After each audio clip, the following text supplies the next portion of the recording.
pick some like comfortable institutionalists and status quo perpetuators like Marco Rubio, Elise Stefanik, John Ratcliffe, people like that, just to give Washington a sense of, okay, there's some people here we're good with. But then the people that he picked who share his view that these institutions require radical overhaul. They're just undemocratic, unaccountable, corrupted. Three of them. Those are the ones they're trying to destroy. Well, there's Tulsi, there's Matt Gaetz, there's RFK Jr., and a little bit to some extent Pete Hegseth. I mean, he's not really ideologically unaligned, but the problem is that he doesn't come from the Pentagon bureaucracy. That's what they care about most. That's $1 trillion agency. You know how many wheels that greases in Raytheon and Boeing and General Dynamics? That's what they care about most, is making sure that money goes where it's supposed to go. That's why they're concerned about him. But the people who aren't the ones that Kamala could have picked easily are the ones who they're most out to destroy, because that's what these permanent power factions are, is they are their own government and they wield the most power. And they have, sure, considered Mike Johnson no threat at all. It's like, let's take him and do what we have to do. But you wonder, like, just... I don't know. I mean, look, these guys are under pressure that, you know, we probably can't imagine. You know, if somebody knew the thing you were most embarrassed about that would destroy your life and make your kids not like you or whatever. I'm not speaking of Johnson specifically, but I know a couple of people who I know are compromised in the U.S. government, and I sort of feel sad for them, because how'd you like to be in that position? But it does, all it would take is one brave man to give a press conference. You know, there was actually a guy, Cokie Roberts' father, Hale Boggs, who stood up in Congress. He was this majority leader in about 1970. He was on the Warren Commission, and he did not buy the conclusions at all. And he told other people that. He was from Louisiana, and he stood up and made some noises about on the floor of the House about how the CIA was, you know, doing things they were not supposed to do in domestic politics and had unchecked power, et cetera. And he was immediately denounced as mentally ill, probably an alcoholic. And then he disappeared in a plane crash with Begich in 1972 in Alaska. The plane was never seen again. So, I mean, look, I'm not saying that he was murdered for that, though. I would not at all be surprised if he was. But why is he the last guy to say anything like that? Like, well, because he died in a plane crash and was declared mentally. Maybe. No, but I mean, this is the thing is, you know, I remember during the Snowden reporting when there was all this controversy about government spying on people, and the big reaction that I got that had been cultivated for a long time, not just by the government, but by Facebook. Mark Zuckerberg famously said privacy is an archaic value or whatever. Don't worry about privacy anymore. People were saying, I don't have anything to hide. Like, I'm not a terrorist. I'm not a pedophile. I don't care what my government is spying on me. And I would always say, everybody has things to hide. There are things that you don't tell anybody. There are things you only tell your psychiatrist, only your spouse, only your best friend, things that you don't want any other people to know, that you're petrified if everybody knew about you. We are private. We're social animals. We need connection to society and other people, but we're also very privacy. Without privacy, we go insane. And there's no freedom without privacy. None, because that's where dissent and creativity and exploration and rejection of societal mores, that's where it resides, in the private realm. Without that, if you're just being surveilled and watched all the time, that breeds conformity. And so everybody needs privacy. Everybody values it. Everybody has something to hide. And the ability to surveil people, to know everything about, I think what actually happens is we're so inculcated from birth to have this very idealistic image of our country and our government. And in some ways it's valid. Like, I think I revere the Constitution. You know, I went to school to study it, and I went to practice it. Like, I believe in its values. Like, I think it's a genius document. I do too.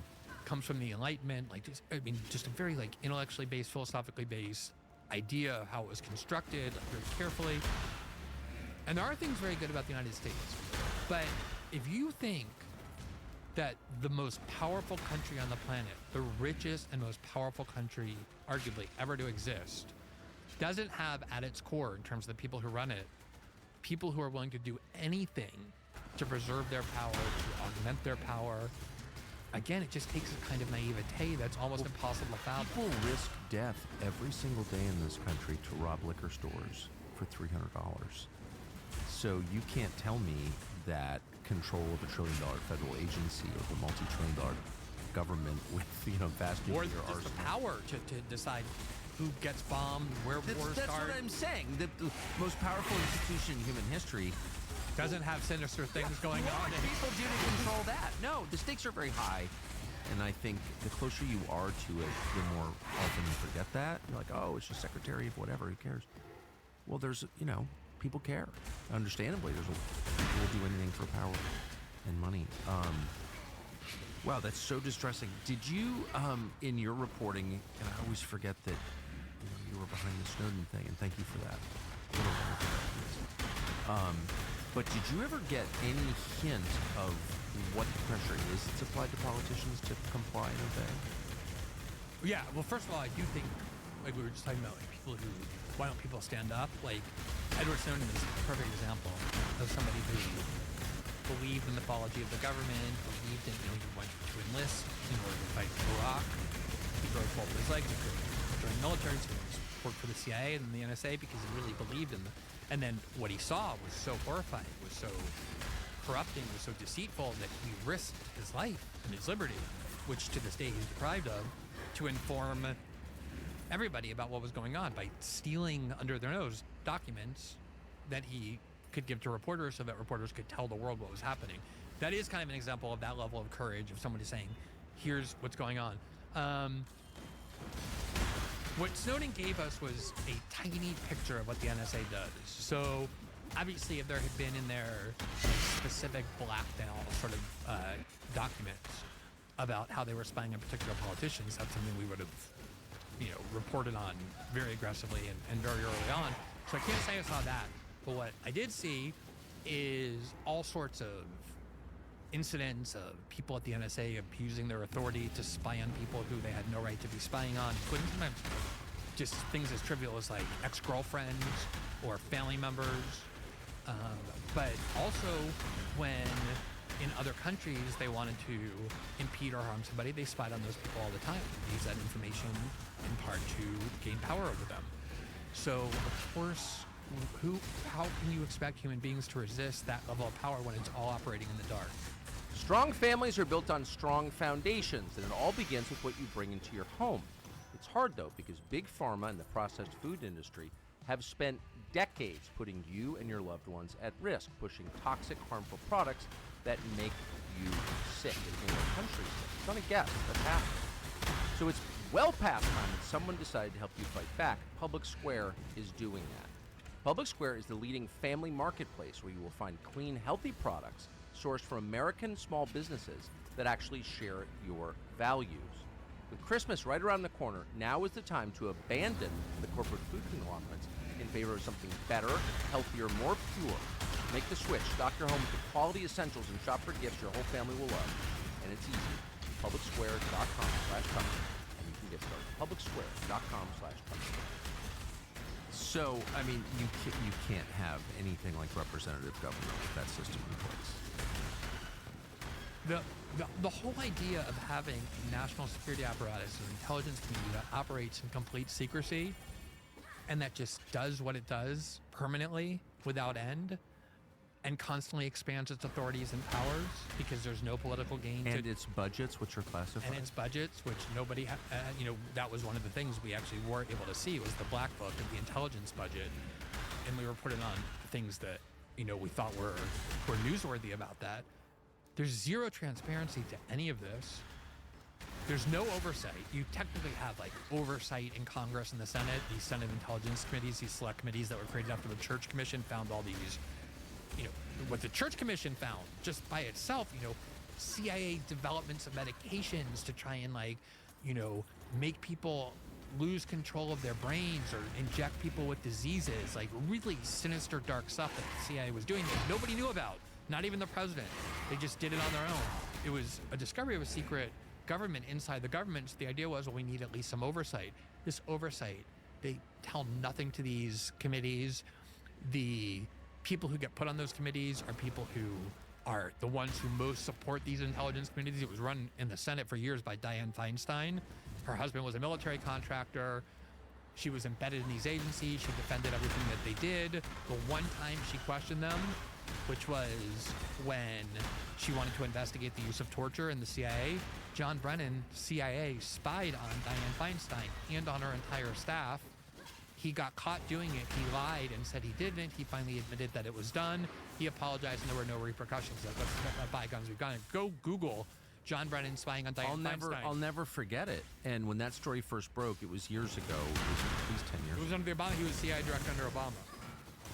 And I remember thinking, I don't think the CIA would ever dare spy on the select committee, on the Senate Oversight Committee of the CIA, of the intel community. I mean, I can't imagine they would have the balls to do something like that. It's insane. But I had no idea. And they did it on somebody who was one of their blindest loyalists. The one time she stepped a little bit out of line because she wanted to investigate exactly what happened in the torture program. So at that point, like, why do people put up with that? I mean, I guess Frank Church did die of incredibly fast-acting cancer. So maybe that's why. I mean, people must be afraid, because you'd think out of 535%, there'd be somebody who's like, this is not democracy. This is totally immoral. Like, I'm going to just stand up and take them on. Like, but just let's say that, people had things on you that would, as you put it, destroy your reputation, make your kids think very poorly of you, would embarrass you for the rest of your life, would destroy whatever you value in life. It takes a very rare person to say, F it, I'm going to risk that happening. I think we have this self-preservation tactic. That's why those kind of things like blackmail, extortion are so effective, is because they can force people to. No, I think you're right.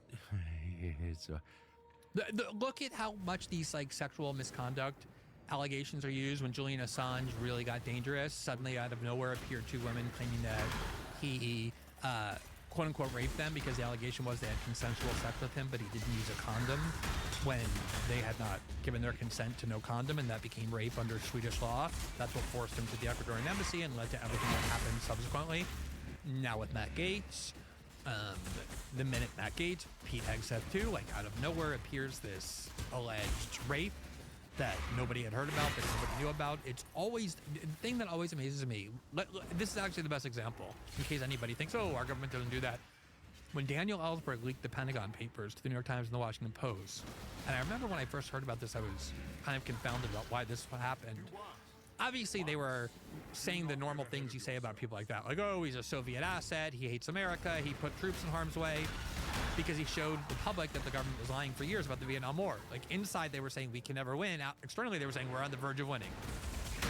But what they also did, and it's the only reason Daniel Ellsberg ended up free, right, is they broke into his psychoanalyst office because they wanted to steal all the documents about his most intimate admissions to his psychoanalyst about his psychosexual life and fantasies, because that was the weapon of choice that they wanted to use to destroy him.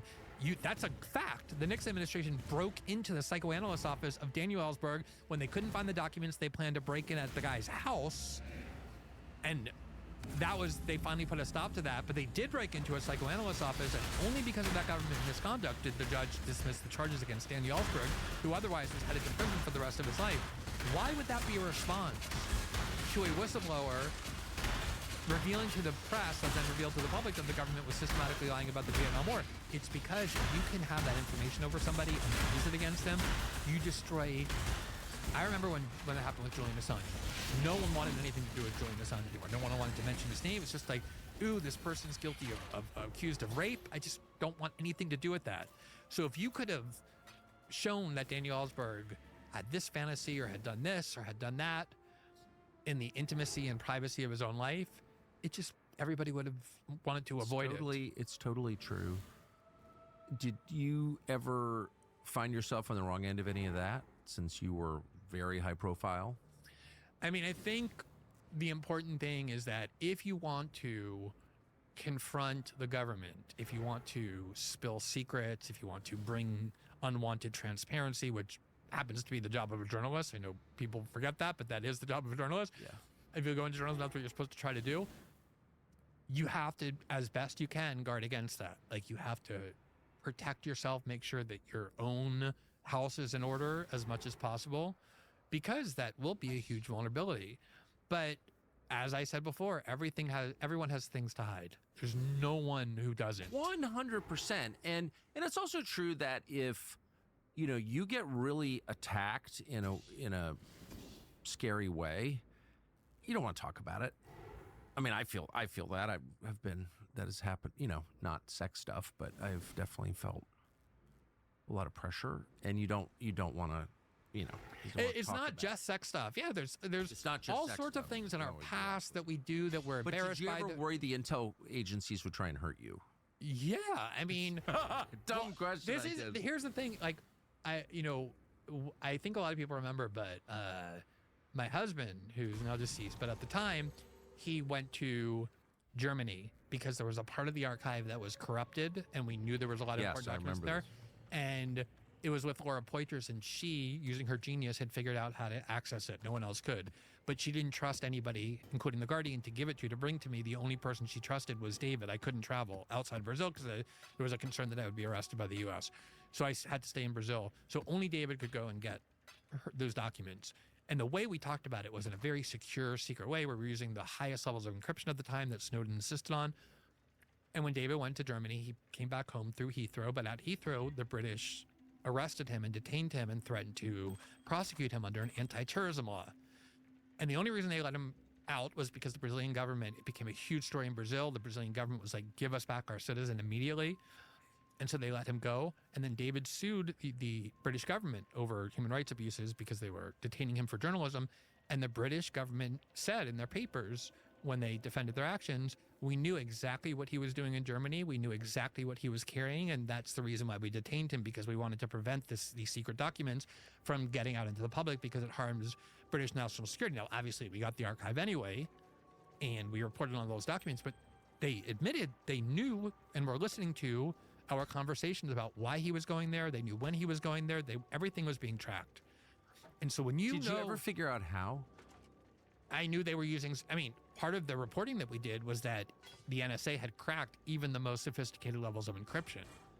So things that people thought were safe, there's nothing 100% foolproof. And at the time, we were among the most watched people in the world because we had in our hands the most sensitive secrets from the world's most powerful government that we were going around the world publishing to inform people of journalistically. And so, of course, we knew we were being spied on by probably a lot of people. It's just the British were forced to admit it. And when you get that confirmation as opposed to like a belief or suspicion, the level of invasiveness you feel is hard to express because they're not just listening to the parts of your conversations where you're talking about the Snowden documents. I know. Oh, I know firsthand. Yeah. No, I know. Yeah, I mean, you had private conversations leaked as well when you were trying to interview President Putin, but a lot of other things. And had massive problems with Ukrainian intel service, et cetera, et cetera. But it's not about me. I don't hold any institutional power. It's just interesting if you see what happens in your own life just by talking about it. I haven't done anything ever. Just sit around the studio, talk to people. But, you see the pressure they apply to you. Like, what would it be like to be, the chairman of the Intel Committee or the Speaker of the House or the President of the United States? Exactly. I mean, I can't even imagine. And it just shows you what a remarkable person Trump is. He is just he's weirdly resistant to that stuff. And that's why they hate him. I mean, remember all the stuff that came out in 2016 when they thought he might win, like the Access Hollywood tape that came out of nowhere. And the Stormy Daniels stuff, they threw everything out there. And Trump is a very rare person who's just kind of shameless. Like, he doesn't feel a sense of shame, and he doesn't back down no matter what. He gets more aggressive against people who try to force him to.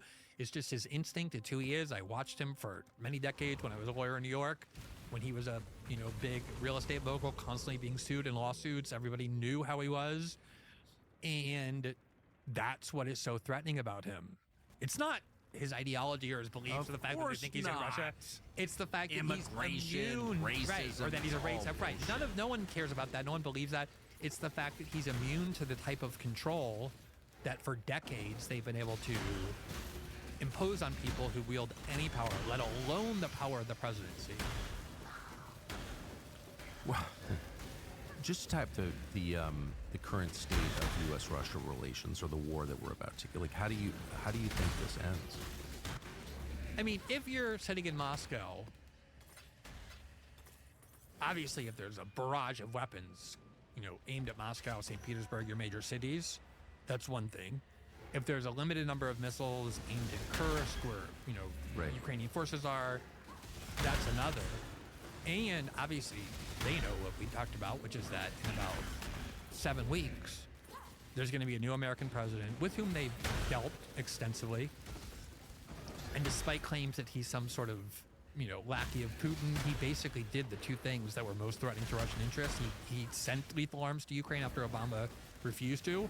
Trump did. I didn't agree with it, but that's what he did. And what he did even more so that was more threatening and damaging to Russia is he spent years trying to badger the Europeans out of the Nord Stream 2 pipeline. Press them on energy. He was like, why would you be buying gas from Russia? You're getting dependent on Russia, and we're the ones who pay for your protection. You should be buying it from us.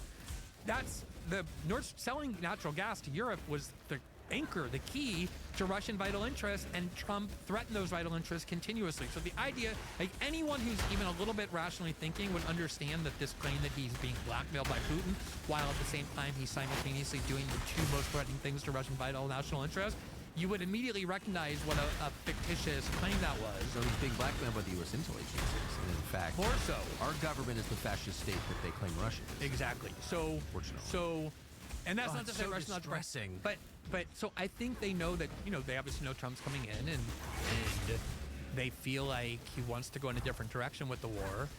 And so even though there is going to be pressure on Putin, as there would be on the United States and any other country, to respond in kind to NATO and the United States now bombing Russia, basically, I think as long as it's limited, as long as it stays limited to Kursk, as long as it's not, in large numbers, knowing that Trump is coming into office, I think they understand that that's an opportunity to try and end this war without its escalation. I hope. Again, as you said, we're depending on Putin's restraint and rationality. So is Christmas really about buying stuff? You'll be forgiven if you assumed it is, because that's the message you receive. But most people sense deep down there may be a little bit more to Christmas. Maybe this is the time of year to focus on growing your relationship with God, to remember there is a God, and reach out to that God. Well, to do that, you can check out Hallow, the Hallow app, and its Advent Pray 25 challenge. Hallow is the world's #1 prayer and meditation app, and for good reason. It's amazing. It's fantastic. We use it. We're proud to use it. This Advent, we highly recommend you join Hallow's prayer challenge for God so loved the world. Boy, that'll put meaning in your Christmas for sure. You've got spiritual stories, reflections, music, testimonies. Really well done. You're not going to get it anywhere else in an easy form. Just go to Hallow, download it, and bam, it's right there. So this is an opportunity to be transformed by God this Christmas. Don't wait. Get there. 3 free months right now when you sign up at hallow.com/Tucker. My wife tells me all about it every day. Spend this Christmas working on something that matters, your relationship with God. Maybe the only thing that matters. I hope you will. Hallow. So, among the many people Donald Trump has spoken to since winning a week and a half ago is Joe and Mika. And Joe Scarborough and Mika Brzezinski, they have a very low-rated show on MSNBC, which I do think has outsized influence. The numbers are small. People in Washington watch it. That's exactly right. That's exactly right. And so I think the show does have influence. Like, I disagree with every single word ever uttered on that show, but I don't think it's totally insignificant. It's not Joy Reid. So they went to Mar-a-Lago to meet with Trump. Like, what do you make? And then now they're saying, well, we went because we were afraid that we were going to be persecuted if we didn't kiss the ring or something. Like, what? No, it's what their excuse is even more pathetic, which is we're journalists. You have to go and talk to the people in power. Journalists. But I think those two in particular are singularly pathetic. And I realize saying singularly pathetic in the context of employees of the corporate media seems like a designation that no one deserves alone. But I think in their case, they really merit that distinction, because I think like most of the people who work in corporate media, like the Rachel Maddows and like the Lawrence O'Donnells and the Don Lemons and those kind of people, I think they believe all the insane, unhinged stuff. Like, I think they really believe that I Trump think that's is a right. Russian agent, that Putin is blackmailing him, that Trump wants to like put them in camps. Like, I think it's insane, but like credit for at least actually saying what they really believe is as preposterous and laughable as it is. Joe Scarborough has no beliefs other than his own advancement and self-importance. Okay, let's remember, in the 1990s, he was elected not as a Republican nominee, but as a radical conservative one with the whole new Gingrich, like young firebrands. We're going to go in and like radically reform, change the country and Washington. No more of that anywhere in Joe Scarborough, like this radical transformation of institutional power. And then, as Megyn Kelly said, no show did more to boost Donald Trump in 2015 and 2016 in the Republican primary than Joe and Mika. They were down at Mar-a-Lago all the time. They loved Trump. They were best friends with Trump. They laughed with him. They let him call on their show all the time, in part because it was very beneficial to that show. It was the only thing that rated. Trump saved all their jobs. But they also loved just being proximate to power like that. That's the thing that they craved most. And then once, what really happened was Scarborough thought that he was going to be chosen as Trump's vice president. He really wanted to. And when Trump rejected him in favor of Mike Pence, and then also MSNBC turned into this fanatical anti-Trump network where the only people who watched were Trump haters, both out of personal affront but also out of survival, they had to turn into a full-on Trump-hating show. You couldn't have the morning show of 3 hours be someone positive toward or neutral about Trump when the whole rest of the network, everyone who watched. May I just ask you to pause for a second? I'm just suggesting this. Scarborough, who I used to know really well, he thought he was going to be VP. Yeah. That's what they remember how close they. I know. I remember that. I didn't know. Yeah. You should come to the United States more often. I learn a lot. I think my distance is what enables me to learn things.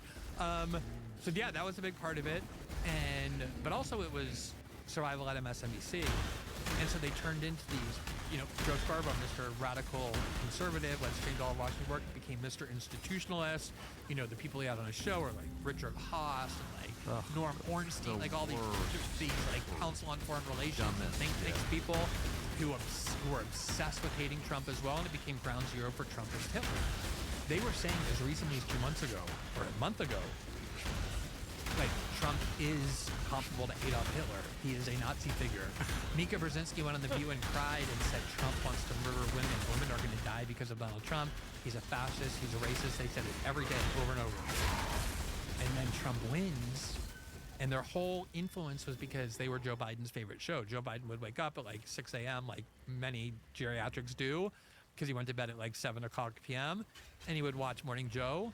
And then he would hear, Joe Biden is the greatest president since FDR. Joe Scarborough said that he personally can assure the country, having spent so much time around Joe Biden, he's sharper than ever. He runs intellectual circles around all the Republicans who are claiming that he's cognitively impaired. There's like a month before the debate he was saying that.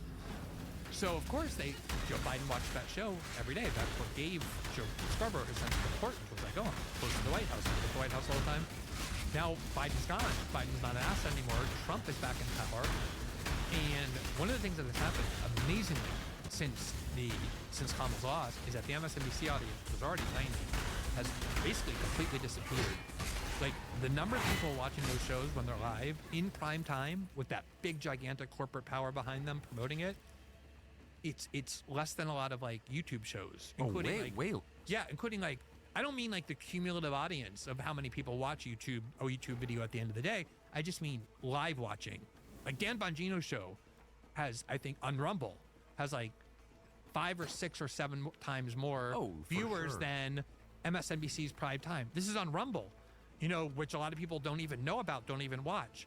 That audience is gone, in part because they feel disillusioned that the people they trusted, who told them Trump was going to prison, the whole Trump family was going to prison, Trump could never win, he was going to be in jail before the election, all the women were going to rise up and vote for Kamala out of anger toward Trump.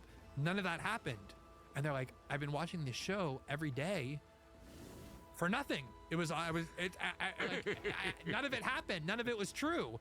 And that audience is gone, half out of disillusionment and anger, but half out of just like kind of checking out through impotence and helplessness.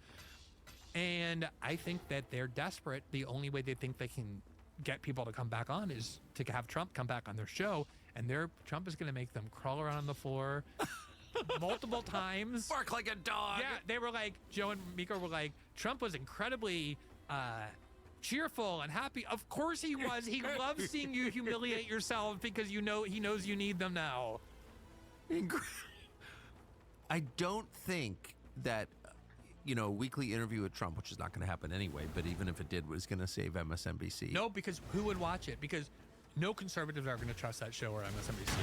And no liberals want to see MSNBC host. Do you know how angry liberals are about just even the fact that they're to Mar-a-Lago? So who's the audience for that? They're caught.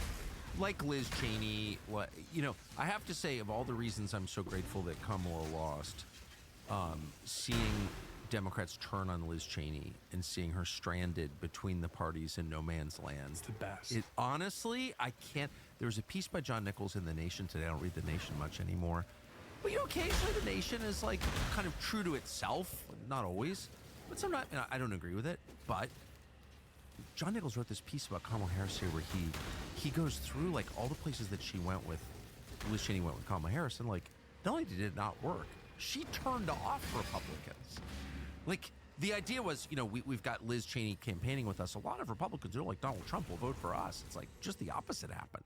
It was so predictable and so obvious at the time. It was predictable. Also, like what made Kamala's campaign, like for the 6 seconds that it seemed like it had some like air to it, yes, was this like vibrancy of young people, like celebrating the emergence. Right, yeah, totally. And so you then take Liz Cheney and like send Bill Clinton to Michigan to like lecture everybody in the Muslim community and the Arab community who already hates you because you've been buying Israel about how the Israelis are totally right and it's all the fault of the Arabs.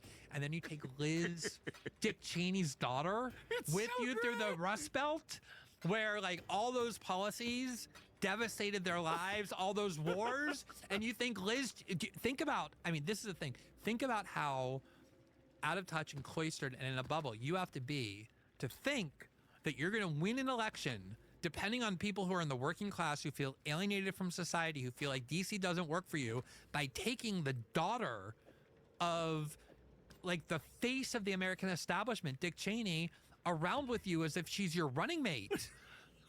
And people are craving change, and you have sitting there with Liz Cheney, like people only know because she was the vice president's daughter. Her dad was Dick Cheney.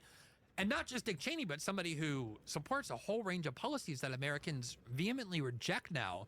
And I think that's more than anything what people in the media have finally had to come to grips with is, first of all, it's good that Liz Cheney actually isn't the Secretary of Defense or Secretary of State. That also is good. Even though there are a couple of people in Trump's campaign who have very similar views, like Marco Rubio and Liz Cheney, and Elise Stefanik. But be that aside, it's good that Liz Cheney specifically is not any of those positions.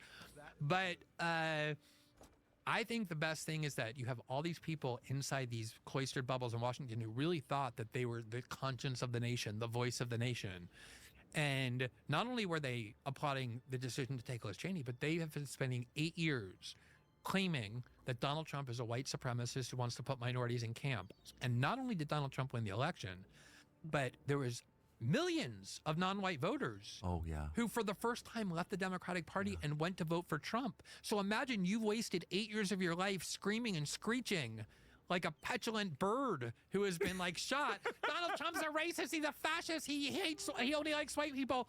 And then you watch millions of Latino people and black people and Asian people and Muslims refuse to vote for Kamala Harris. You obviously are like, I have no influence at all. I'm completely out of touch. Well, but it's so good to know that about yourself. I mean, that's happened to me, by the way. They're all kind of vehemently opposed to abortion, which I think is like horrifying. But lots of people don't agree with me. And so I see these, Roe v. Wade comes down and you see these ballot initiatives that say, we're going to allow abortion until birth. And I'm like, wow, I'm so glad it's up for a vote. And then it turns out the voters just don't agree with me at all. And even in red states. It's true.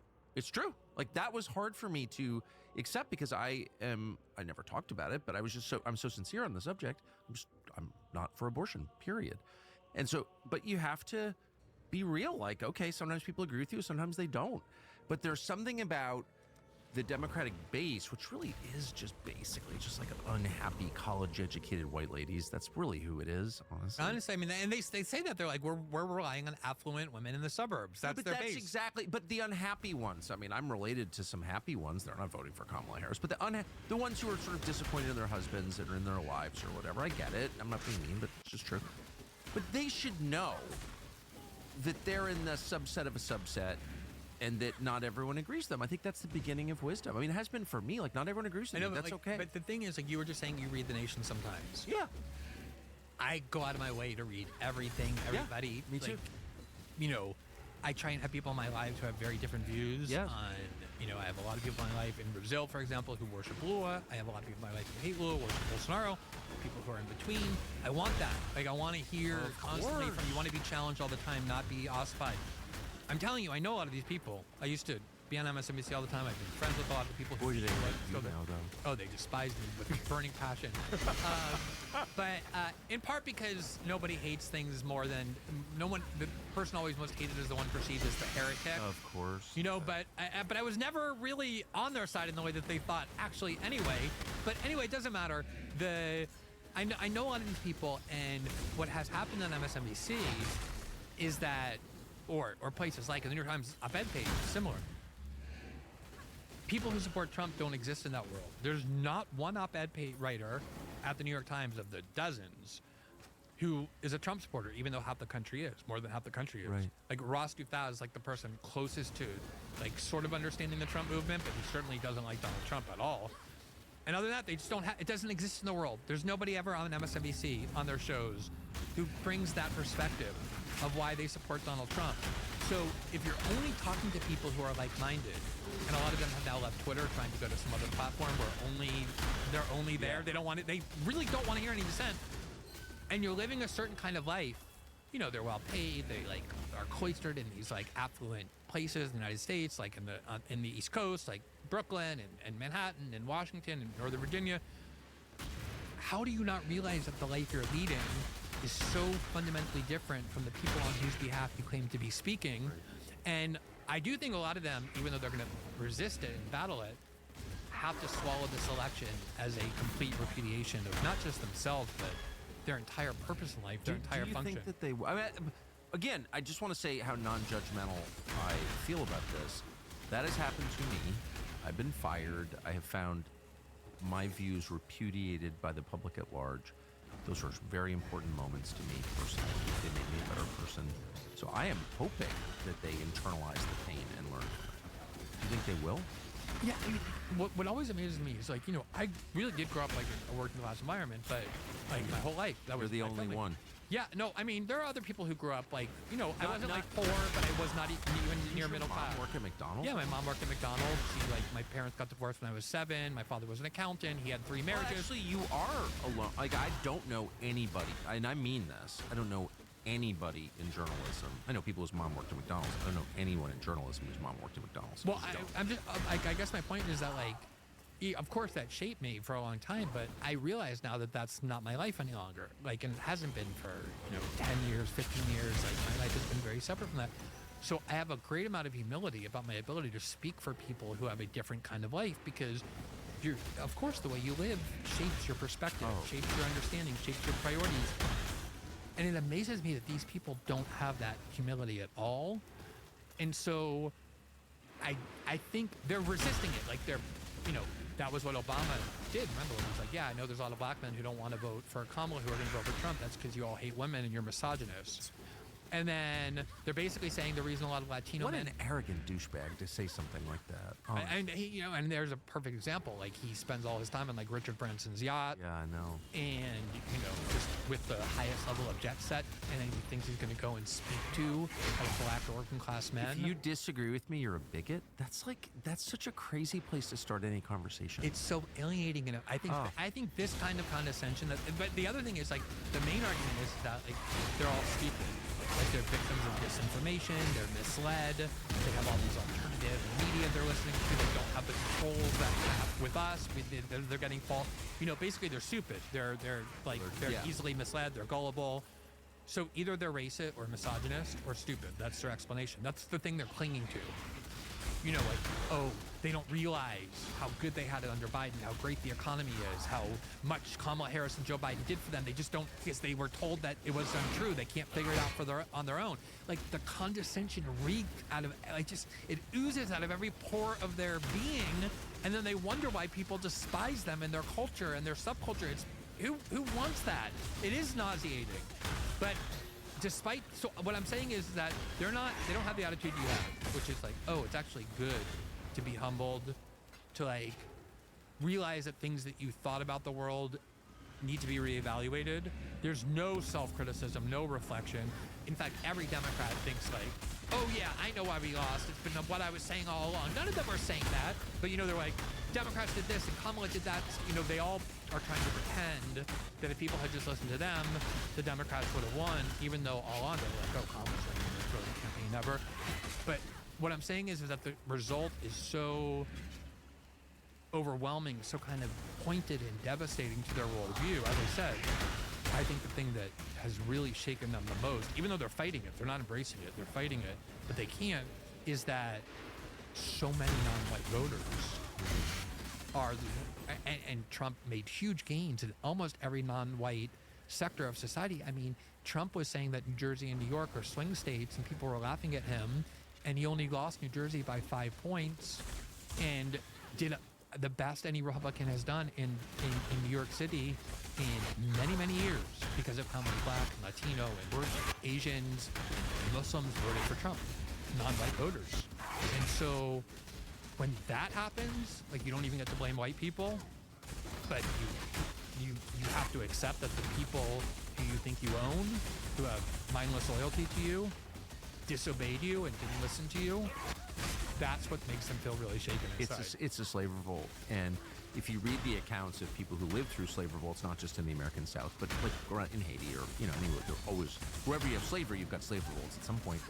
They're always so shocked, like they can't believe that, like, the nanny came after them with a knife. Like, we thought you loved us. It's so crucial to their worldview to believe. No, those people, central to their worldview is that they're benevolent leaders of these people. It's like that scene in Animal House. Otis, he loves us. Sure he does, drunk frat boy. Yeah, no, people always imagine the people they control, their employees, their serfs, love them. And what they need to understand, I think this is just true in life, is that the people subordinate to you resent you. They may like you, but they also resent you. There's just the subordinates alone breeds resentment. That's what I'm saying. Right. And it's one of the reasons you see hostility among women toward men, just in general. It's not a defining characteristic, but there is a little bit of that. If you're in the subordinate sexual position, right, you're like a little mad about it. I'm sorry. I think that, sorry to like channel Dr. Freud, but there's some truth in that. Mm-hmm. And I mean, it's what we were talking about before about you. I've said this so many times, like, just if you belong to one of these so-called marginalized groups that liberals think they own and have an entitlement to control, you will never see more naked and unadorned bigotry, contemptuous bigotry, than you will see toward individuals within that group who disobey. Obviously, like, I remember when I really started splitting from the left, I'd never had real homophobia in my entire life before. I only started seeing it like once I had that breach with the left. Once you questioned, before you were a member of the LGBT community, right? Exactly, a marginalized figure. Faggot. Yeah, exactly, and a pedophile, whatever, all the things. And then, are you serious? Oh yeah, and then, like the way they have always talked about. Like, I'm sorry Clarence to laugh. Thomas. No, it's amazing. It's the way they talk about Clarence Thomas. Oh, I know. Any black person who's been a conservative. Same with like women who are, Gloria Steinem said about the young women who were refusing to vote for Hillary and voting for Bernie when asked like why they were doing that. She's like, because young girls go where the boys are. Like the most demeaning, insulting thing you can say about women, that they don't think on their own. They just like mindlessly do whatever the boys are. That and so now you're seeing this like, oh yeah, like Latinos like are very misogynistic and primitive. So are black men. They hate women. They're easily misled. They're low information voters. The amount of contempt that liberal elites have for these non-white voters who didn't do as they're told is almost scary. Well, it is scary because it's a psychological condition. That's, of course, why they hate whites, because they're losing the white vote. And the second they started to lose the white vote, then whites became the problem in the country. It's like, where's all this anti-white hate coming from? Well, it's coming from the Democratic Party institutionally because they're being rejected by whites. Yeah, and they were ready to, they thought they were going to get white women to embrace, like white women were going to rise up and join them against Trump, but a majority of white women voted for Trump. Incredible. So they're going to get, I will say to Hispanics in the United States, you're about to be the subject of a hate campaign. And like and Muslims too, who didn't want to vote for Kamala because because they were feeding Israel. I can't tell you how many times I've seen, I can't wait till you people are deported. I can't wait to see you blown up in Gaza. there's this sentiment like you're going to get what you deserve, and I'm going to laugh about it, and I'm going to cheer it. Same with Latinos. I can't wait till you're deported. You're going to get what you deserve when your abuela is deported. Like really sick stuff. Joy Reid, I'm not talking about obscure people on the internet. Like she's gone on the air almost every night and talked that way. Attack the Hispanics. Yeah, and Muslims and Arabs. Well, so the best part about this is the language barrier, and so few liberals like even bother to listen to what people actually think or say. They're not interested. You know, it's like they treat everyone like a 3-year-old.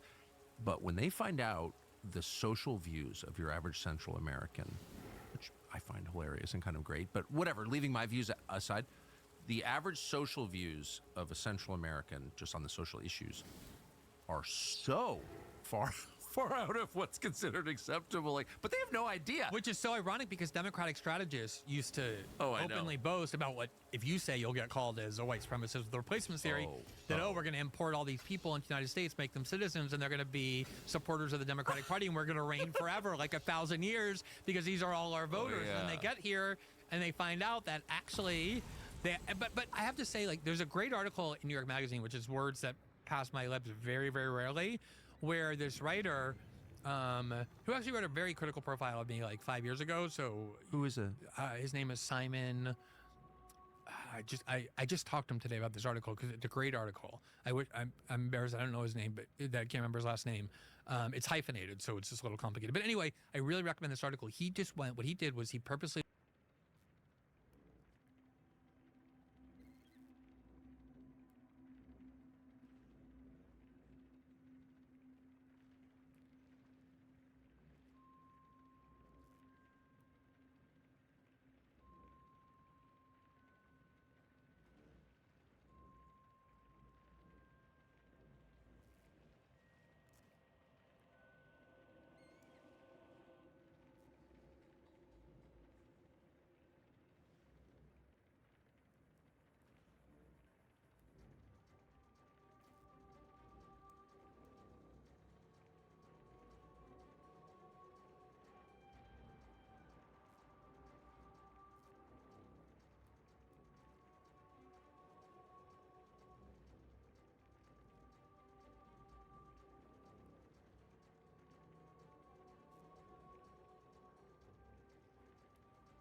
went to Black, Latino, Asian neighborhoods where there was a lot of Trump votes, and he just walked around in the street and talked to as many people as he could who voted for Trump about why.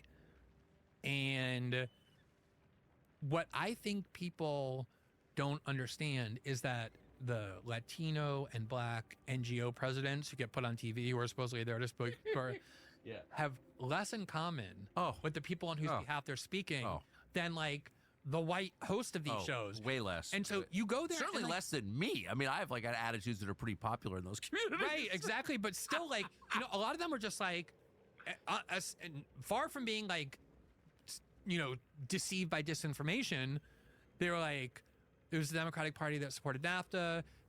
Like, we're having trouble paying for our healthcare or food for our kids, and they're sending billions of dollars to Ukraine and to Israel, to all these other countries.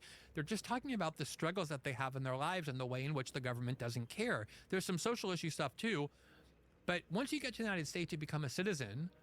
you integrate pretty quickly. And course. the thing you don't sit around thinking about trans people or whatever, gay marriage, or these are ancillary issues, even if they don't agree with the Democratic Party on, that might contribute to the alienation. The fact that, that's why that Kamala ad was effective, not because people are sitting around thinking about whether trans people should get government funded sex reassignment surgeries in prison, but because it was like a proxy for explaining that these people have nothing in common with your lives. They don't care about you. They don't care about your values.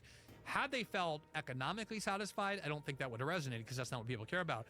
But most of them are just worried about the same thing everybody else is worried about.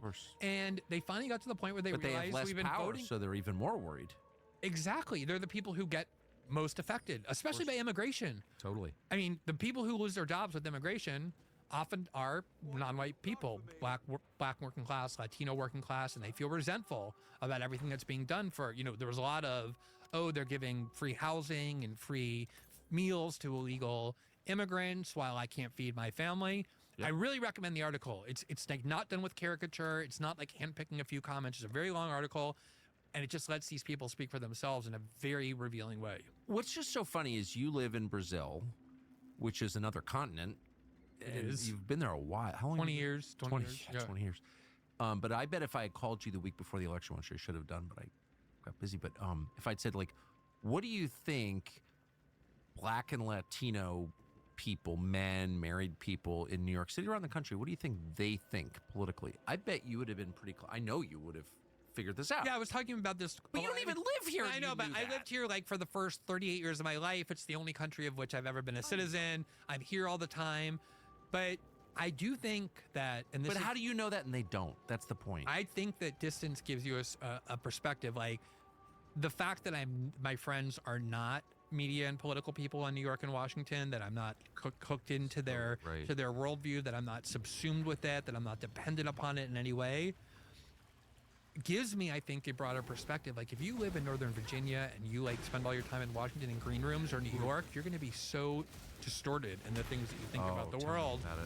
But also, I think you have to go out of your way to okay, I don't want to be told what people think by other people who are reporting to be their spokespeople. I want to hear from them directly. I want to look at the polling data. I want to understand what they're thinking. And you could just see it. You could hear it. You could feel it. You could observe it analytically in data. But I remember people on CNN saying, I think it was Van Jones it was Bakari Sellers who was like, I don't care what the polls say. I can guarantee you there won't be more than 5% of black men voting for Donald Trump. I don't care what the polls say. There won't be anywhere near 15% of, Bakari Sellers said that? Oh, yeah. Just like, I don't care what the polls say. I'm not like I'm not a huge expert on Black America, and I don't have a million black friends, but I have some actual friends. I don't know a liberal black guy. I know some who vote for Democrats or whatever, but I don't know. I literally don't know, except like the guys you see in green rooms who went to Princeton or like fake preachers or something. But like actual black men, I don't know any. The only ones are in the media. The ones that can put on I just don't know any person. I've never even met one. Right. And so, like, what is this? But this has been, if you think about the Democratic Party, the thing you fear most is that these groups that have been voting for you for generations and have been had loyalties passed down from their parents and grandparents who don't even think about not voting for you every election. Once that breaks, I'm not saying that those people who voted for Trump will never vote Democrat again, but now they know there's an option. They're free people. They get to decide for themselves who they want, and nothing is more alarming or petrifying to Democratic Party elites than seeing that.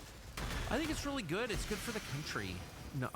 The Democratic Party in its current iteration is almost purely destructive, and shouldn't be. You need a two-party system where both parties are it's integrated. Like I remember like the smartest Republicans, like J.D. Vance, Josh Hawley, the ones who really understand that you can't have the same Republican Party as you did in 1980, have always been describing the future of the Republican Party as a multiracial working class coalition.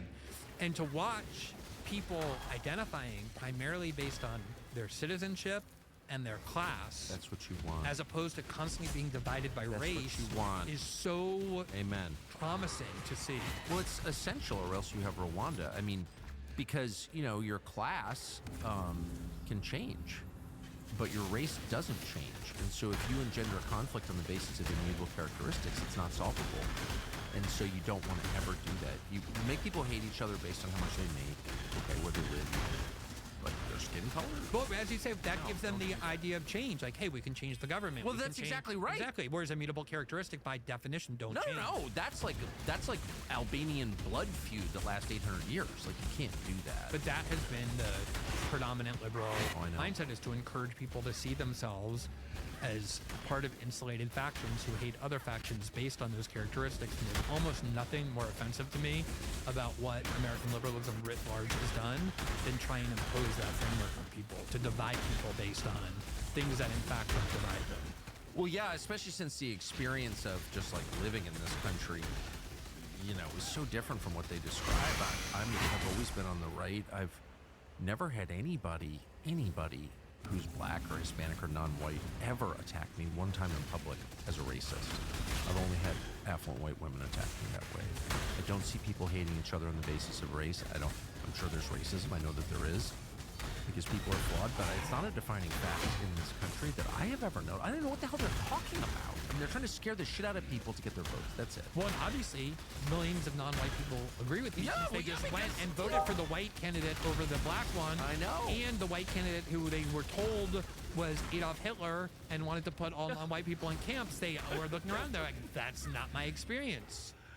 So I gotta just one last question. Like, we began the conversation with the war that we're now in. We're in a war with Russia, and that really is something that the Biden administration is doing to punish the incoming Trump administration, I think, and to prevent it from acting, you know, with the autonomy any administration should have. But they're also going to leave behind all kinds of. I mean, they're not going to spend the next 7 weeks doing nothing. And one of the things they're going to try to do is increase censorship, I think, over the next 7 weeks. Or am I just being paranoid? I think you're right. They're obviously not going to do nothing. They're going to try and fortify everything as much as possible from the kind of change the American people just voted for. The Party of Democracy is going to do that. Censorship, in my view, began, like systemic censorship on the internet began as a reaction to 2016. Without question. Both to Brexit, but Without especially question. to Trump. That's right. That's when you saw the emergence of these highly well-funded disinformation experts, the concoction of this fake expertise called disinformation experts. How did people get to be that? Where do you go to school to be a disinformation expert? Like a floating arbiter of truth. But they needed to radically intensify censorship because they blamed free speech and the free flow of information on, they blamed that for Brexit first, but especially for Trump's victory. And they wanted to crack down on that. There's always now an ongoing effort to try and crack down on that. I think, though, what they're going to try and do is look at the areas that they believe Trump is trying most radically to change, beginning with foreign policy. That's foreign policy, the thing that they value most. That's the, by far, centerpiece of how America runs in their view. And they're going to spend as much of their time subverting him and sabotaging him in advance, even though he just won the election by a pretty, solid margin.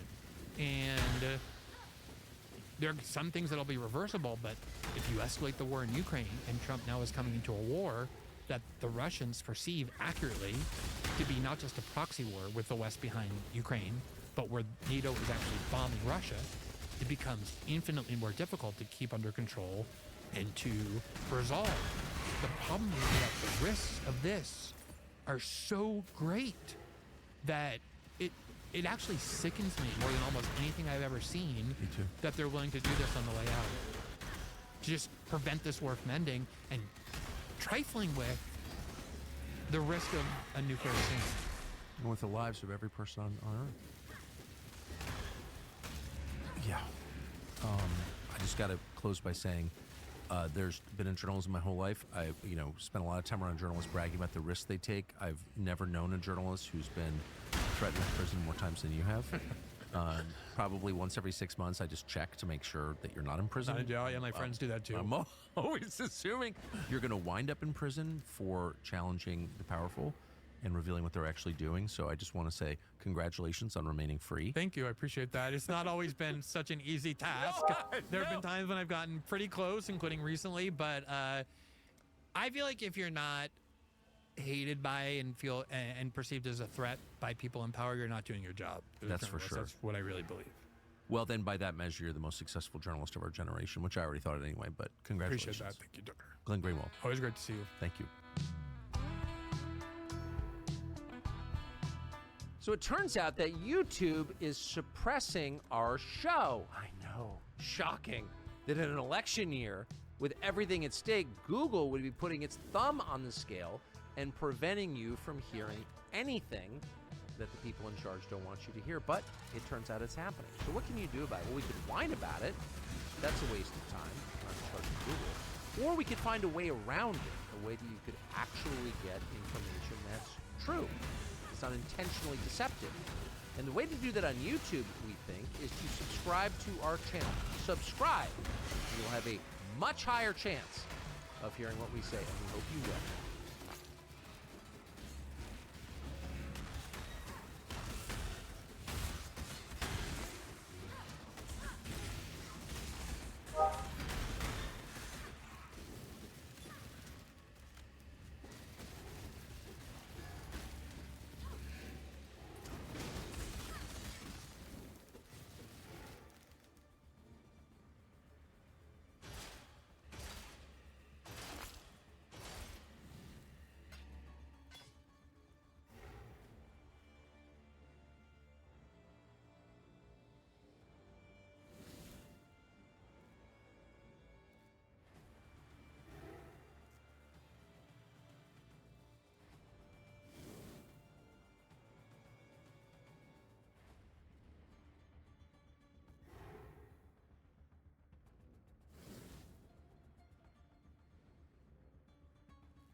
Legend, welcome to the show, brother. Thank you for having me. It's an honor. It's an honor to have you here. We met several months ago at Scott Mann's play here in Franklin, and I've kind of kept in touch ever since. And we've been wanting to get you on to talk about the withdrawal, the money that's going to the Taliban. I think there are very few people around that have a more in-depth insight than you do. And so this is going to be a heavy episode, but I just want to say that I really appreciate you coming. And I know this is going to be very eye-opening to a lot of Americans and probably the world. Before we get any farther into the interview, Legend, I just wanted to explain to the audience why the camera shots are different. Your true name and face can never be revealed, at least not right now, due to the fact that you still travel over to Afghanistan and fight and are a member of the NRF, which is the Afghan National Resistance Front fighting force. Just wanted to make that clear. Now we can carry on. Well, thank you for inviting me. It's my pleasure. I never thought that 23 years after 9/11, I would have to come here to the Sean Ryan show to tell the world that the Taliban is a terrorst group. Yeah. I'm here. And It's, we're doing just that. It's a real shame, isn't it? It is, absolutely. But let me give you an introduction real quick. So, you were born in war in Afghanistan. You immigrated to the United States before 9/11. You joined the U.S. Army as a linguist and in the intelligence community as an analyst. You deployed to Afghanistan to Khost, Bagram, and Kabul. Returned to the U.S. to train Afghan forces pre-deployment. You returned to Afghanistan with the Department of Defense, and now you are part of the NRF, the Afghan National Resistance Front. And you're here to get us up to speed on the U.S.-Taliban relations. And I think that's the primary goal of this. And as much as I can't wait to dive in, I'm very concerned about what I'm going to hear, and I think the rest of the world will be too. I think you'll be surprised. But before we get too serious, everybody gets a gift. Everybody gets a gift. So Wow, ranch. little ranch dressing for you. So after our dinner last night, you said when you came to America you had a ranch addiction, and it went on everything. And there's also some gummy bears in there I for am you. still addicted to ranch. Well, maybe you can double on those gummy bears. Well, today you also get a gift, Sean. Oh, nice. I love gifts. I love gifts. Oh boy. Should have warned you. It may make you sad. What is this? This is a flag that the Taliban burned in 2022. We recovered it from Afghanistan. Oh man. This is when the Taliban were celebrating their first year anniversary in Kabul. This is what they were doing, enchanting death to America all over Kabul. And there's a few of these flags. So the You first personally one, recovered this? yes, and I gave the first one to General Joseph Votel, former U.S. Central Command CEO. The other one went to Colonel Mike Walls, Congressman Mike Walls from Florida. Oh. And then the third one went to Lieutenant Colonel Scott Mann. And then you have the fourth one. Well, thank you. That's I don't know what to say. Thank you, but Absolutely. it will be in the SRS museum in here. Thank you. Wow. Well, before we get too in the weeds about everything that's going on, I want to dig into a little bit of your background to kind of qualify you on why you're able to speak on this and how you become so informed. So, what kind of work were you doing for the U.S. Army in the global war on terrorism? So I joined the U.S. Army at the age of 17. And because I was born in Afghanistan, I was in a very unique position. Every general out there wanted an Afghan with him. And there were linguists, obviously, as contractors, civilians, but there weren't many Afghan Americans in the U.S. Army. So I knew the language and the history of the country. I was born there. And I was an American soldier. I had a security clearance. And so I worked under the umbrella of the intelligence community. Unlike other U.S. Army soldiers who have one MOS, I had an MOS too, one, but they do one specific thing. Where I was deployed, one day I was with the division headquarters, the next day I was with the CID at the gate, the next day I was helping during an interrogation. I was everywhere. And so my job, like I said, fell under the U.S. Army intelligence. I did linguistics. I deployed to Afghanistan. After my deployment, I returned to the U.S. I was stationed here in Fort Riley, Kansas, and we had this pilot program where we would train Afghan soldiers who would come here for training and they would go back to Afghanistan. At the same time, we also had pre-deployment training for U.S. forces who were going to Afghanistan. So the U.S. government had started this pilot program. It was to give the U.S. soldiers a taste of Afghanistan before they go to Afghanistan. And we were there. We started this at Fort Riley. I played a very, very tiny role. We had role players in there, Afghan-American civilians who the government would hire and bring. And so there was a whole Afghan village inside America, inside this military base. There was a call to prayer. Everyone spoke Farsi or Pashto. There was a local villager, an elder, a mullah, a governor, and those Afghan soldiers who were here. And then the U.S. soldiers would partner with them and they would go on joint missions. Yes, we were involved in that. Interesting. Yeah. Interesting. How many times did you deploy to Afghanistan with the U.S. government, the U.S. Army? 2. One in 2007, and then an additional one with DOD in 2011. And what kind of work were you doing over there? So I think we covered the Army part. The other one, while I was in Afghanistan, I was still in the Army, just not active duty. I was in reserve. What units were you attached to? 82nd was my first unit, then Fort Riley, the big red one, Okay. 1st Infantry Division, yes. And then following that, I was on a special assignment in the West Coast that also fell under the intelligence community, something that I cannot talk about. Okay. Yes, but it was that, and then following that, I went on my tour to Afghanistan again, and this was with the DoD under a contract, and it was basically similar to what the CIA did, what you did in Afghanistan, except I was not CIA. Okay. Yes, and we were civilians. We would do RFIs. We would get requests for information. We would go to villages, go to different places, and get that information. I had recruited, trained, and maintained this network inside Afghanistan, and we would collect information. We would gather information, not collect. It's all in the word. So CIA collects. We didn't collect. We gathered. And we would submit that. We would report to anyone that needed information, whether it be ISAF, NATO allies, U.S. Embassy, agency, anyone. U.S. Army Intelligence, CID, anyone that needed information, they would send us RFIs and we would go out. So the way it worked was, as you know, when there's a U.S. team that leaves the base in Afghanistan, goes on a mission, they have to have a certain amount of individuals, troops, vehicles, QRF has to be there, the roads have to be green.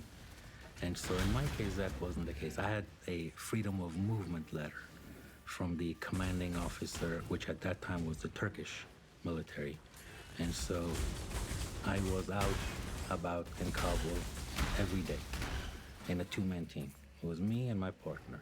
We would go meet, collect the information, and come back. Was your partner also an Afghan American? No, he was an American. He was a U.S. Army Ranger, former, and then contractor. And then later on it switched, and then it was one of the Turkish allies. Okay. Yes, the former Turkish, I don't remember what their intelligence agency is called, but he was from the Turkish external agency, but now he joined, he had joined this contract. He was there as a civilian. So this was basically, you don't have to answer this if you don't want, but this was with the Defense Intelligence Agency. No, we were on a contract working for the DoD. Okay. Yes, Okay. not DIA. Okay. So, but you were essentially a spy. I wouldn't call him a spy. You're a spy. I would. But, well, let's move on. I just wanted to dig in a little bit into your background because I wanted to qualify you to speak on this and give the audience a reason that they should be listening to you. And so I want to move on to August 2021, the Afghan Tough withdrawal. days. Yeah. How were you involved in that? So in August 2021, I still had family in Afghanistan. And I reached out to anyone I could to try to save their lives, but I didn't get any help, not from the State Department. And so I was reaching them, other veterans were reaching them, individuals very high ranking that I knew, that I reached out to for help. They reached out on my behalf, but I didn't really get any help.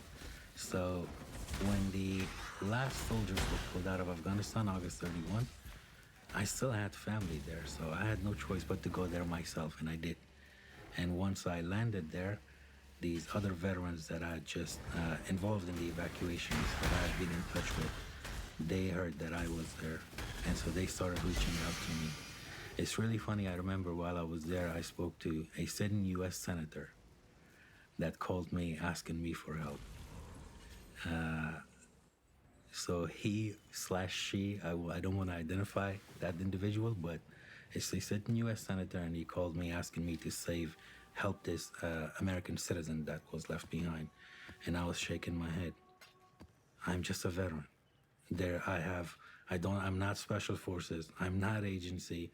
They're there, and you're calling me to save an American. It's not my job. It would be my honor to do it, But why aren't you doing it? You're a United States senator. That's how we got involved. There were so many Americans left behind, especially after the Abbey Gate bombing. There are reports that even U.S. passport holders were turned around from the HKIA. It was a mess. There are still Americans in Afghanistan right now. Yeah. Do you know where? All over. All over. All over Afghanistan. How are they surviving? And they're in hiding. So I'll give you an example. You could say there's a father, American citizen in Afghanistan, and his children are Afghan citizens.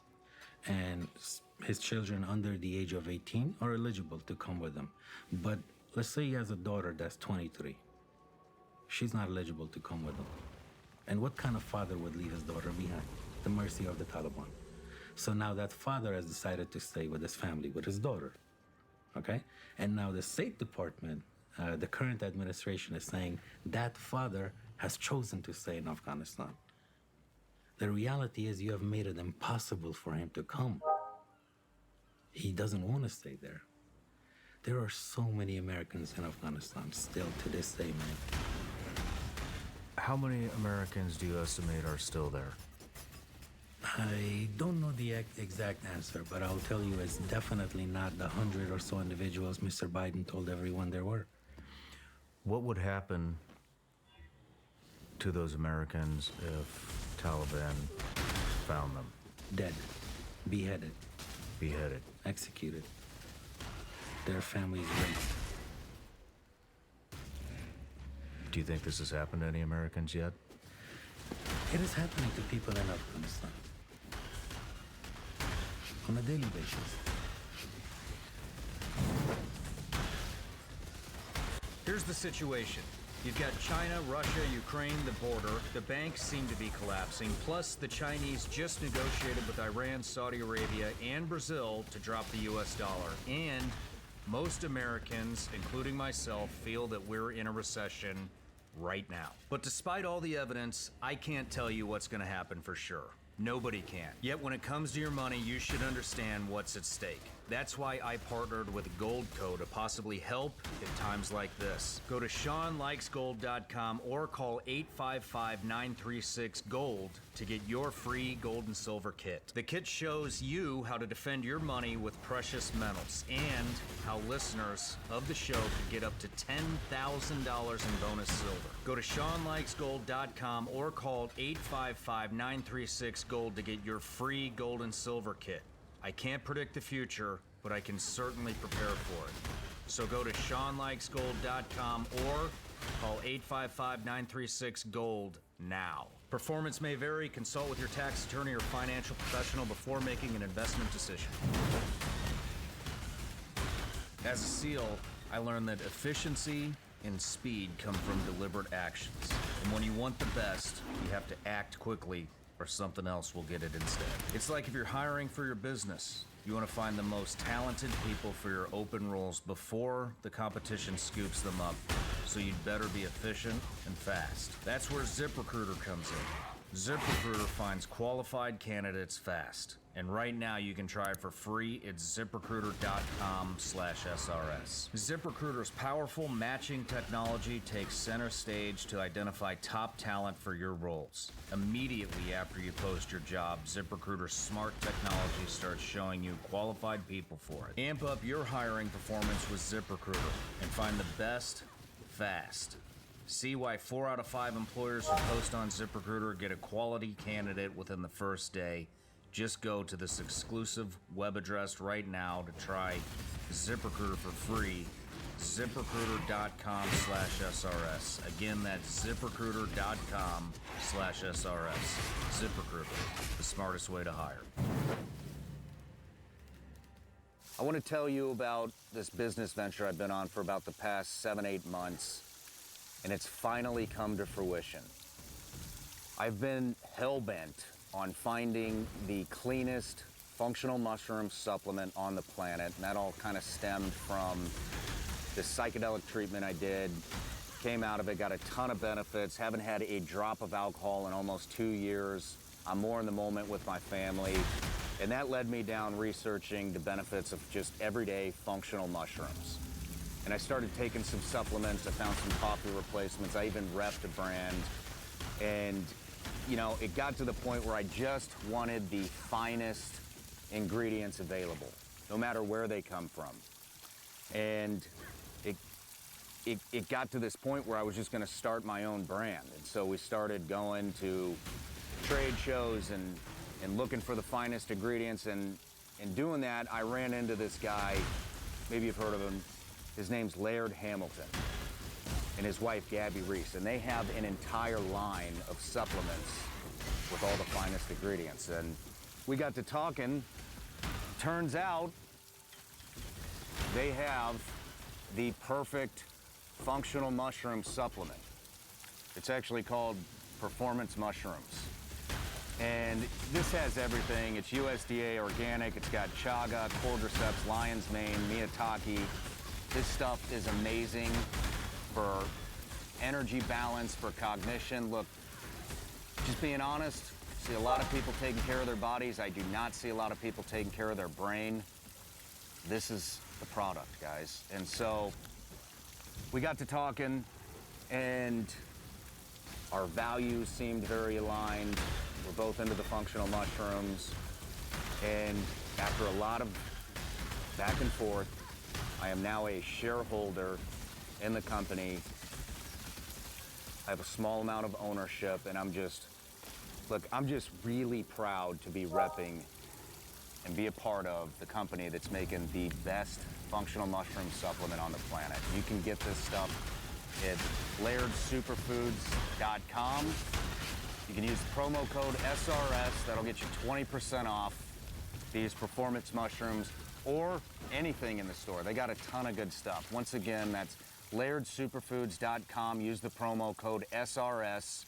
That gets you 20% off. You guys are gonna love this stuff. I guarantee it.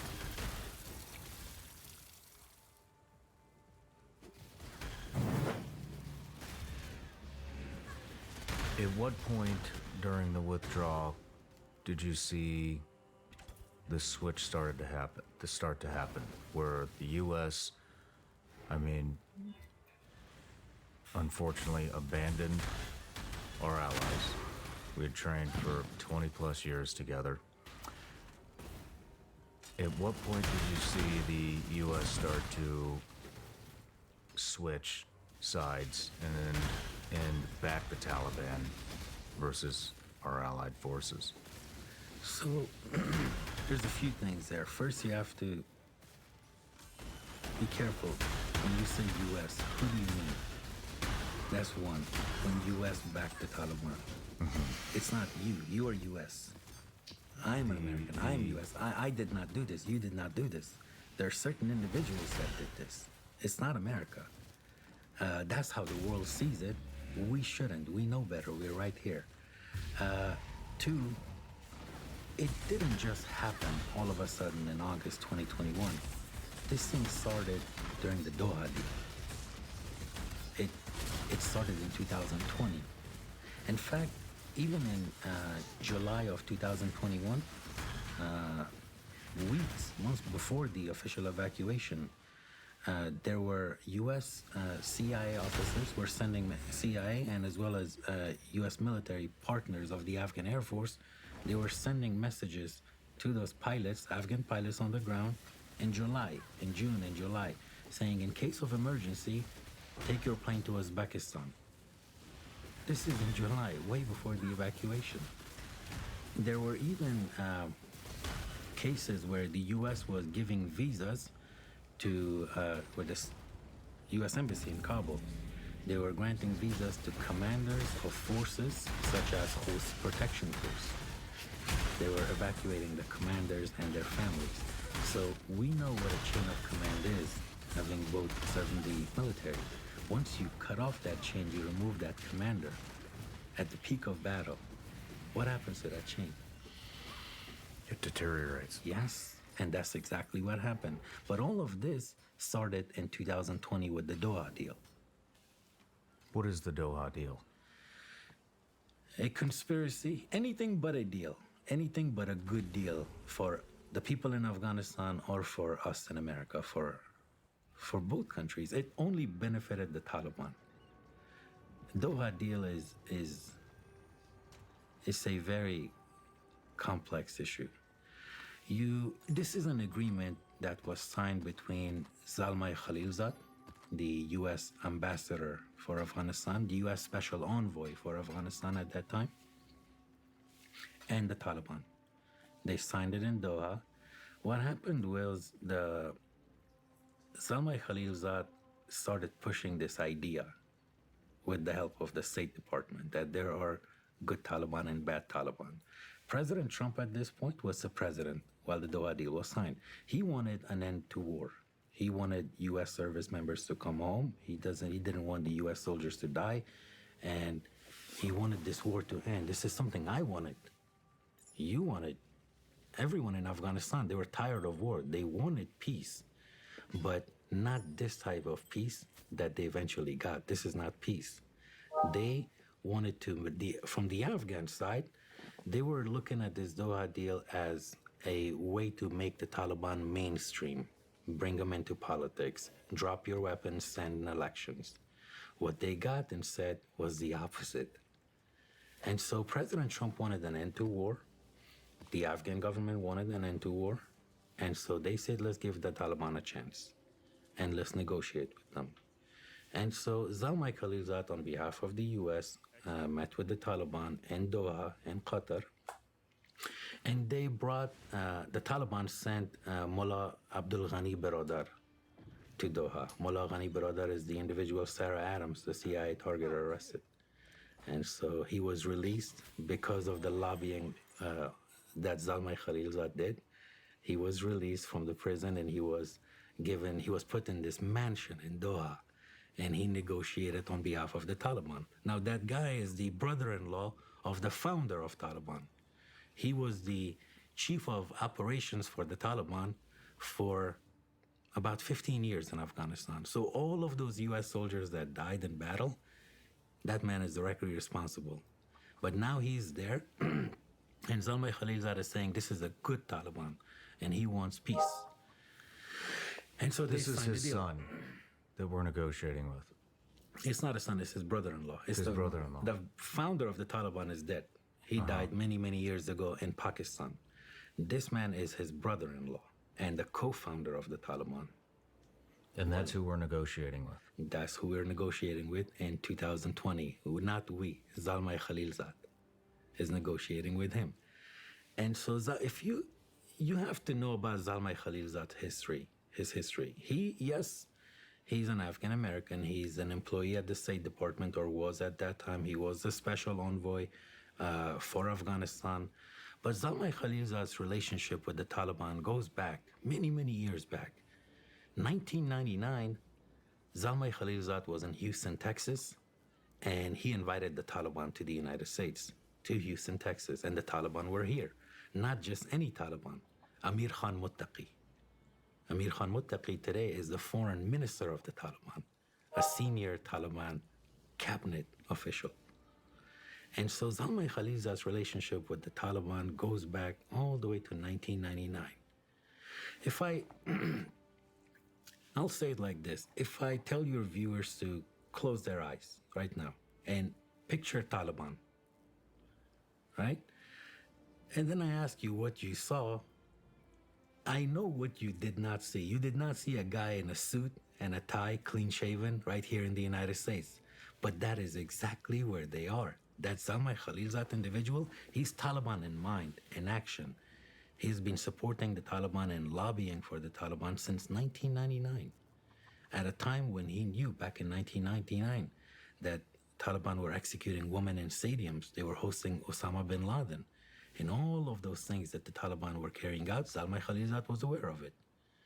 He didn't care. So now going forward, now that you know Zalmay Khalilzad, he worked for the State Department. He was tasked. So President Trump wanted peace. I'll go step by step. And he asked State Department for help, some Afghan expert. And he was given Zalmay Khalilzad. And so Zalmay Khalilzad goes to Doha, negotiates with the Taliban, and he comes up with this agreement. And there's 4 parts to that Doha deal. One is the U.S. will withdraw its forces from Afghanistan if the following happens. The Taliban do not host Al-Qaeda. The Taliban do not allow their supporters or give safe haven or any sort of support to Al-Qaeda. And that Taliban agreed that they will not allow Al-Qaeda to use Afghanistan's soil for attacks against America and America's allies. And then the Taliban must become